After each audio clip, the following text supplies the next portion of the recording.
Nice golf clap there. Okay, we're going to transition to our second set of questions. Oh, Quentin's got one. I want to let Quentin go ahead and ask his question here. Hello, I'm Quentin. My question is that after the Great Flood, there was only 8 human beings left on Earth. I'm right. The number is 8, right? Okay, so according to how we understand science to be, that incest doesn't technically produce genetic variation. It's actually has very negative effects towards the species. If the Bible is correct in that there was only those 8 people left, that would mean the genetic variation of human beings is 12.5%, which would be horrendous. So, did God create more people, or? Good question. I'm going to go back up. Go ahead and have a seat. I want to throw my 2 cents in here at the beginning on that one and let you guys answer too. First of all, the genetic variance between all human beings, you and any other human, is less than 2% of all your genetic material will be different than any other human being. So you guys are very similar. And I think that's a great sign that we have common ancestors.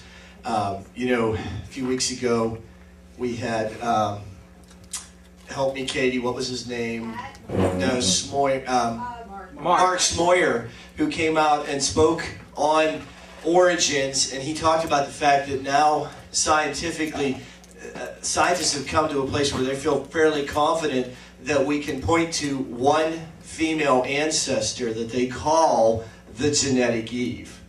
And you know, I love that okay, there's some commonality there, but all of that to say, our differences of skin tone, of hair color, of eye color, of all the, even our sex, it all amounts to only 2% difference between human beings. So there's an incredible commonality. Now I know that doesn't completely answer your question, Quentin, but I just wanted to say that. Do you guys have anything you want to say to that point?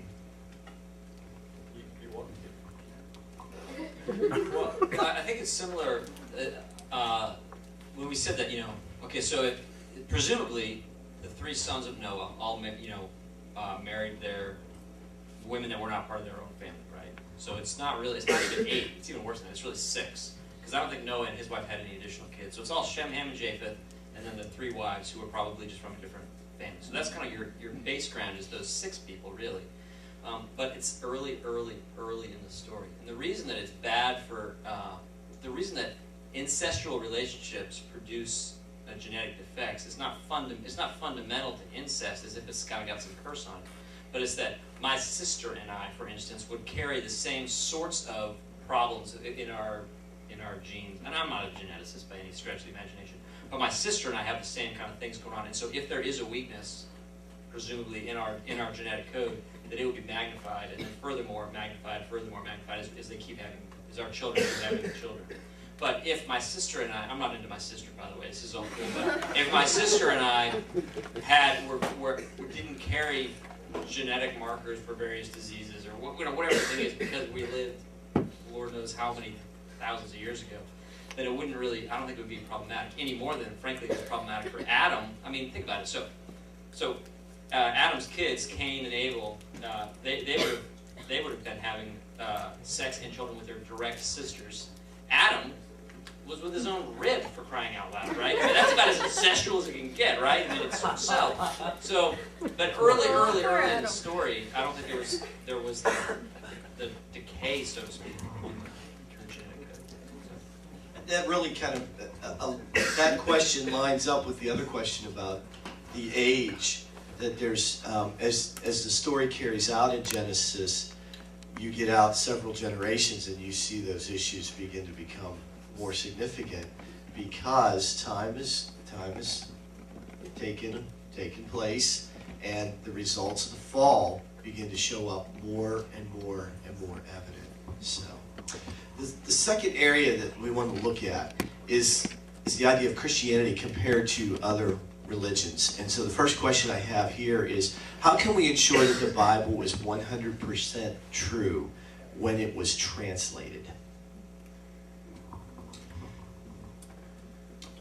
what we believe to be the inspired word of God were the original writings of Paul, the original writings of David, the original writings of Moses. We don't have any of the originals. That's a fact. But what we do have is what's called manuscript evidence. Okay, and so let's take the New Testament for example. There are tens of thousands of manuscripts, all of different lengths. Some just portions of the New Testament, some whole sections of the New Testament that Bible scholars have collected together, and they do something called textual criticism. But basically they compare all of those manuscripts to one another, and they begin to figure out what's the original and what was maybe an addition as they compare all these manuscripts to one another. Now the earliest manuscript goes back to, I think, about halfway through the 2nd century, and that's like a portion of John, Gospel of John, and then they get more and more from there. And so, and I'll just kind of stick with the New Testament for now. And what they've done is they've compared those manuscripts to one another. They start to get a sense of, okay, here's what the original was because of the commonality among the different manuscripts. Now you look at that and you say, okay, but isn't there potential for mistake? And yeah, there is, for sure. And there are a couple of verses here and there that are in question. You know, a couple of passages here and there. The end of the Gospel of Mark is a great example. The last 11 verses or so of the Gospel of Mark is in question because it's not necessarily showing up in a lot of the early manuscripts. But anyway, so with tens of thousands of manuscripts to compare to one another, there's a high level of confidence that, but again, sticking with the New Testament is what we have today is very accurate to what Paul originally wrote, what Luke originally wrote, what Peter originally wrote. The other thing is that the amount of time between the original writing and then when our first manuscripts show up is actually quite short. If you were to look at other historic writers, many times the copies that we have are hundreds and hundreds of years removed from the original point where that author wrote. But with the New Testament, we're within 150 years, really 100 years for certain scraps of the Gospel of John. Now, question about the translation. You know, when you translate from Greek for the New Testament into English or any other language, yeah, there is opportunity there for human error, for sure, because no two languages match up with one another directly.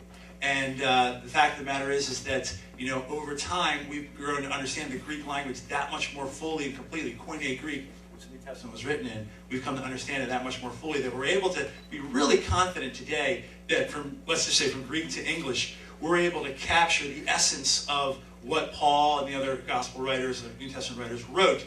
But there's always going to be the need to go back to the original language and get a sense of what it really meant in the original writings to be able to give us a greater sense of the meaning of the text. But when you read your New Testament, even your Old Testament as well, but I've been talking about the New Testament predominantly here. When you read your New Testament, you can be very confident that what you're reading not only has been translated properly, because so many people have worked on getting the translation right. It's not just one guy, one monk, 700 AD in some monastery somewhere writing it. Now this has been translated over and over by guys that are men and women that are so highly skilled.